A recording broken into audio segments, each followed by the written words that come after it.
Hey there, it's Michelle outside today. Finally got a nice day where I can make a little video outside. So I started this channel because of narcissistic abuse, and just to bring some awareness to people. You know, a lot of other people have started YouTube channels on the same subject. So, you know, it is an interesting subject, and it's very educational. You know, as hurtful as it is to go through that kind of situation, it's an eye-opening experience, and it's a life-changing experience. It's changed my life forever. I'll never be the same after it. I mean, there's in good ways and bad ways. So it's important to just be aware, you know, that there are people like this out in the world. And not only that, you know, my last video was, you know, sort of about borderlines, comparing those with narcissists. And, you know, if you find yourself in any relationship, you know, being intimate especially with somebody, and you're feeling like a mother figure or a father figure, or you feel like you're being manipulated or used, you know, you're not going to know it for a while. You're not going to know you're being manipulated until you look back on things, and things, you know, don't add up, and you see lies, and you see things that just don't add up. So you're not going to know you're being manipulated for quite some time, and you're probably not going to know you're with a borderline either until you start realizing that, you know, this is not healthy. It's very stressful. It can cause a lot of harm to your body. I mean, so it's important to recognize. So today I'm going to talk about the discard. You know, so after the narcissist pops into your life and they sort of target you and study you and love bomb and worm their way into your house, and, you know, get involved in your life, and, you know, after some time passes, they get a little bored and they'll start to devalue. This is a cycle. They will love bomb, devalue, discard, and they'll do it over and over again, you know, to the same person or multiple people, or, you know, just whoever happens to be the main supply at the time. So, like I said, when they get a little bored, you know, usually about 6 months will go by. That's about the time it takes for a narcissist to start getting bored with their woman. They'll start devaluing you, and you'll feel it. You know, you'll feel like you'll feel small, you'll feel unimportant, you'll feel triangulated. You won't feel as important as you did before, and you'll start questioning things. You'll see lies, you'll see the manipulation a little bit. You know, you'll just start questioning the narcissist about all this stuff. You know, you're going to be suspicious about a lot of things, and you're probably going to question, or, you know, you might even catch him doing something, you know, just whatever. You know, you'll start to get suspicious. They'll catch on to this. They're very keen, and they'll sense this. And then they'll discard you. You know, you'll be thinking about it. You'll be looking at yourself in the mirror saying, I can't do this anymore. You know, this is totally unhealthy. I feel used and betrayed, and, you know, I'm suspicious all the time, and this is just, you know, not working for me. Well, they'll know that, and they'll discard you first. They won't even give you a chance. And a lot of times they'll do it at times that are just like bad. You know, something's going on bad in your life, like you have a family member that's sick, or maybe they'll do it when you're out of town and just, you know, text you, do it in a text, or, you know, just whatever. You know, it's never nice, and they never give you any kind of closure. I remember the first discard. Yeah, he was just, I was texting him because, you know, I've already seen a few lies. I saw some texts come across the phone. You know, I just felt like I was being manipulated and lied to. I was seeing the signs, and I started to question it. And he just told me that, you know, he wasn't going to be able to make me happy, and he didn't want to waste my time, and, you know, blah, blah, blah, whatever. And just got his stuff. He would just get his stuff and leave every time that we had a discard. And let me just say, when they do discard you and they break up with you after they sense, you know, you're onto their bullshit, you're not really discarded. You're just put in a recycle bin for later. or you're put up on the shelf for later. When, you know, because they're going to scramble, they're going to try to find new supply. They're going to, you know, or go to the secondary supply, you know, and spend more time with them. They're just simply, you know, they're going to act like that they're done with you and you've been thrown away like a piece of garbage. But in reality, you've been put in the recycle bin. You've not been put in the trash bin, the recycle bin, because, you know, they know they're going to get bored again, and they know that you're a good supply, and they know that, you know, you're probably going to be available, so you're never really discarded. You know, it might feel like you are. They might go on with somebody else for a while. You might not hear from them for months, but they always come back. They always come back. You have to get quite nasty with them for them not to come back. I mean, you have to expose them. You have to about get to a narcissist nasty level to get rid of them permanently. I think I may have done that this past time, because, you know, it has been about 3 months since, you know, all this other shit went down, where it got really just nasty and ugly, you know, and it wasn't even a discard. I guess to him it was just his way of getting back at me for, you know, all the narcissistic injury I'd caused him in the past, you know, because, you know, I just don't put up with shit. I'll tell you how I feel about you in a heartbeat, you know, and that's another thing. They don't like that. They don't like that. They're not going to put up with that. Like I said, they'll sense the rejection. They'll go ahead and do the discard first, just, you know, so they don't have to be the one who's rejected. They don't like that. And they know this is coming. They know that this is coming. When they first meet you, they already know that eventually you're going to see through their shit, and you're going to look back in hindsight and see that you've been manipulated and lied to, and just, you know, you're going to see through the bullshit. So they know the discard's coming. They know that as soon as they meet you. It's inevitable. It's part of the cycle. It's part of the cycle. And they always have backup supply. They always, don't ever think you're the only one. Don't ever think that.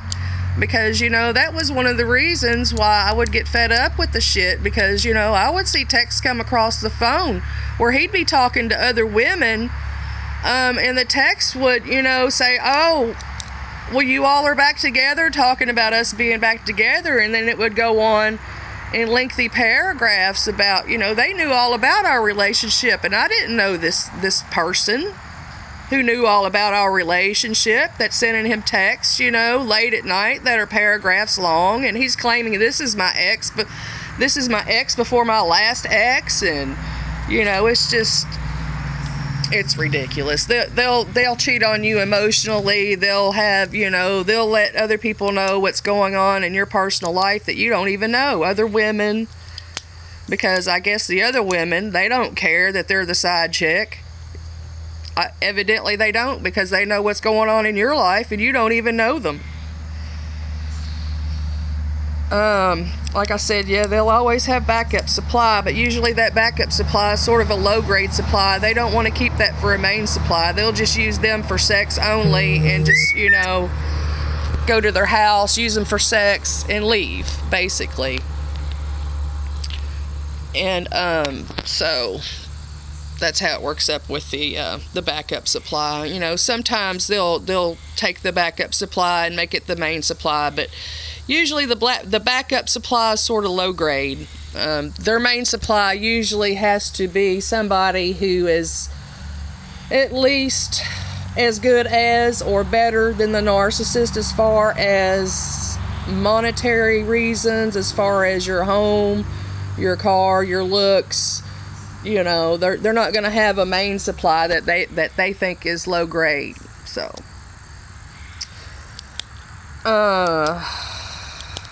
you know, and when you do go through the final discard, when you finally get there after, you know, so many cycles, I had 4, you have to get angry, and you have to go no contact, no visual. You have to in your mind refer to them as being dead, because that's the only, you cannot have any contact. You cannot worry about what they're doing. You cannot be curious about it, because if you are, it's just going to get you in more trouble. They're going to take full advantage of you, and they're going to hurt you more. You have to pretend like these people are dead and just stay out of their life. That's all you can do. You know, because when they do discard you, it'll be in the most hurtful way possible. They'll tell you things like, you know, they don't want to waste your time. They never fell in love with you, you know, even though it's been years that you've been spending every day with this person for years. You know, they're at your home, you're eating dinner together every night, you're sleeping together, you're going to the family events, you're referred to as their woman, their girlfriend, you know, but suddenly they never loved you. And that can be very hurtful, you know, when you're in love with somebody, you're in a long-term relationship and they just never loved you and they don't want to waste your time. They've just been wasting your time, just years of your time. So just saying about, you know, about that. And then they'll start frantically searching and hunting for new supply. As soon as they walk out your door and tell you that they never loved you and they're not going to waste any more of your time, they frantically hunt on dating sites, on social media, on just however, wherever, however, just whatever. Frantically searching for supply. Frantically. I've seen it. I have seen it. And most of the time they will not find it, and they will come back and they will weasel their way. They will try to trick you. They will try to, you know, offer you help to buy things, or, you know, like the tire situation. They're always going to want to be friends. That's another thing. When they discard you and tell you that they never loved you and they don't want to waste any more of your time, I still want to be friends. That's what they'll tell you. And the only reason they want to be your friend is they want to use the benefits of your body or whatever you have to offer, your home or whatever it is they're using you for. Well, sure, they want to be your friend. What do you think? They want to throw away something good that, you know, that they kind of liked? You know, they might want to temporarily get rid of it, but they don't want to throw it away for good. They're going to go dig in that dumpster, you know, when they get desperate and look for it again. So, yeah, they just want to remain friends. That friendship on fire thing, yeah, not a good idea to remain friends with a narcissist. That's, you know, they're not your friend. And if you do remain their friend, I'm just saying, if you decide that you think you can handle that, all you're going to be is a part of a harem. You know, a stupid-ass, dumb-ass harem, you know, of women who are willing to share a man. That's what you're going to be a part of. You know, it's just not a good idea. I don't want to be a part of a harem. I don't believe in open relationships. I don't believe in polygamy. I don't believe in any of that. So, you know, I don't want to be a part of a harem. That's very dangerous. But they want to keep you in their harem. And like I said, you have to get extremely nasty. You have to expose them. You have to just be everything that's out of your character to get rid of these people. And I mean, you're going to want to do things. You're going to want to seek revenge. Because they will hurt you so bad. They will do things to you where you will be in bed and you will be shaking like a heroin addict because you are emotionally destroyed. And all you can think about is getting your revenge. You want them to hurt like they hurt you. And I wouldn't recommend doing that. I did a couple of stupid things, and I'm going to get into that on another video, because you get in this mind frame and that's all you think about is the revenge. You are so angry that you just want them to suffer. And I wouldn't recommend doing anything like that. The best revenge is just to live your life, live it better, find better people to have in your life, and enjoy it. That's the best revenge. And keep them out of it. Because I'm going to tell you another thing. Since, you know, that anxiety is gone. I don't have that feeling in the pit of my stomach anymore. I'm not a nervous wreck. I'm not a suspicious person. I can sleep at night. You know, I'm not constantly worried about what's going to happen next, or in an uncomfortable situation, you know, having all this anxiety and stress all the time. It's not like that anymore when they're gone. Once you get through the pain and everything they leave you with, it might take a year, it might take longer. It gets better and you feel better. You feel like your old self again. So I just thought I'd say that too. You know, it took me a year. And that's with him coming in and out of my life for a year, still trying to fuck with me. So, you know, I have a lot of passion about this subject because, like I said, it's changed my life forever. And if anybody who's ever been in any kind of abusive situation, you know, whether it be emotional, physical, with your family, your friends, an intimate partner, it does change your life. And it makes you look at everything differently. Especially people and their personalities. Because I see some things in my friends even, and you know, people that I'm close to, you know, and it's not that I don't think they have a serious issue. It's just I see some things that I never recognized before. So, you still love them no matter what, you know. Narcissist, on the other hand, you can't. Okay, so like I said, you have to think of them as dead. You cannot be in their friend zone. You can't do that. You just have to totally let go. Bury the motherfucker. Just bury him. Okay. So that's a little bit about the discard, you know, and I'm just going to tell you, the last time he came into my house, you know, and told me about how he never loved me and he had to be in this open relationship and everything was so much better and he was just doing me a favor, you know, this sent me over the top with anger, you know, and that's the only thing. You have to be in control of the discard, because if you don't get angry and get in control of it and know that has to be the way, they're going to keep coming back. And you're just going to keep throwing. It's like when you're a kid and you put your hand on a hot stove and it burns, then you learn that you don't do that again because it's going to frickin' hurt, okay? So that's what you have to do with these people. I mean, if you ever want to heal from it, you just have to let it go. Just let it go, you know. And the discard is, you know, then you're left with all these symptoms because you're in bed and you're shaking like a heroin addict. You just can't believe what the fuck happened to you. You're having nightmares, you can't sleep, you're having anxiety attacks, you have to go try to work this way, you know, everything in your life doesn't stop, so you have to keep functioning. You know, a lot of times you find yourself alone, like me. I'm totally alone. I have no children, no family around, you know, very few friends.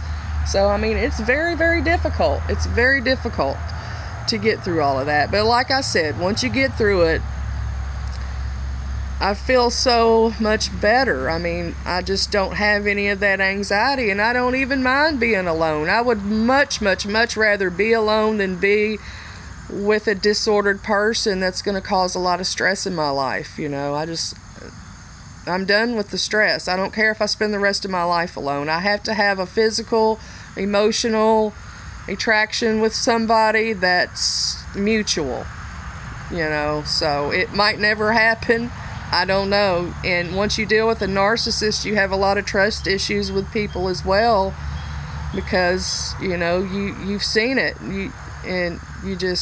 it's just hard to trust again.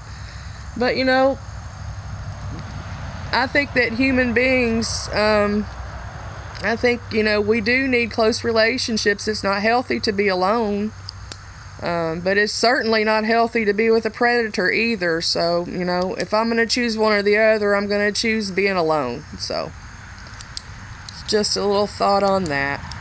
And I think next time I get into time for a video, I'm going to talk about the triangulation that they do.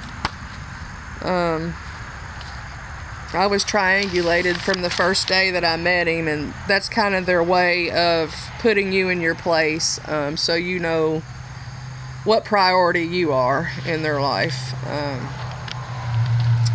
So yeah, and then we're going to talk about the necessary anger, and that's a big long page I have written down there, so that's going to be a nice video with the revenge, and I might get into, you know, what actually I did to take a little revenge on the narcissist. You have to be very careful about that. So yeah, I guess I'm going to get in here and make some dinner. And tomorrow's Monday, so my weekend's over. Yesterday I got to spend some time with my friends. We went to Clay City drag strip, so that was kind of fun. I have a little bit of video. I think I'll post it on my channel. So y'all have a good night. Bye.